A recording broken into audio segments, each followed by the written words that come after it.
So Devon, why did you want to become a patron of Friends of Lake Laurentian Conservation Area?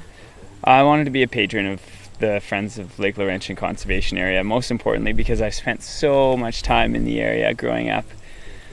Skiing in the winters on all the beautiful trails, skating on the ponds in the winters as well before the snow came when we were eagerly waiting for that snow to fall, and then in the summer running and hiking with my family and my teammates throughout the whole area. So it's something that I hold very dearly, and it was a big part of who I was growing up.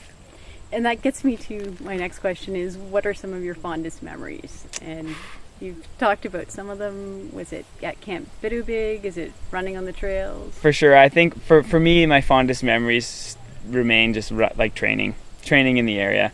There's just so many great single track trails that snake through the area, and some of the great times I had with my teammates growing up and friends, and then also just some runs by myself. I even had one this morning.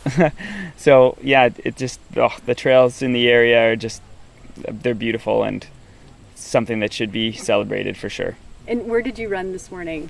This morning I actually ran. I left from downtown where my dad lives, and then so I had to run on the roads for a bit, which sucked. And then I got to Laurentian University and then ran on.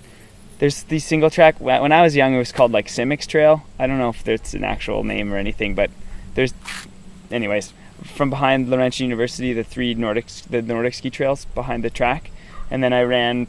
Anyways, it goes out onto this far side of Lake Laurentian. There's trails that all snake through there, and did a big loop through there and then back. So, yeah, it was great. Excellent.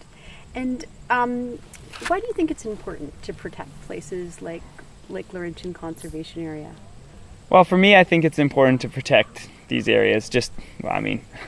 Maybe for some selfish reasons, but I mean, it's kind of nice to be able to get away from it all, and there's something nice to just be either, like, it's up to you if you want to be alone in the forest or if you want to take your family or your friends out into the forest and along a lake and not have car sounds and not have, and not even have it super manicured. Like, have a nice little single track trail through the wilderness. I mean, to have wilderness so close to like, yeah, population. Sudbury's not a small town, but it's not a big town either, but it's big enough, and to be able to have wild places well within your city limits I think is super important. So I think it's very important to protect that. And once it's gone forever. I mean, I don't know. It means a lot to me for that reason, I'd say. And you've been around the world. Do you think what we have here is kind of unusual? Well, it kind of. I mean, it depends. It's actually pretty funny. It's unusual, yet usual at the same time. I do some racing in Scandinavia, and Sweden and Finland is very similar I find, to like the Sudbury region or Northern Ontario, the Shield, Canadian Shield. So, but for sure, I mean, it is a unique place, and every place is unique, and that's another reason why. Yeah, I mean, that's another reason why it's worth protecting. Great. Thank you. Great, thanks.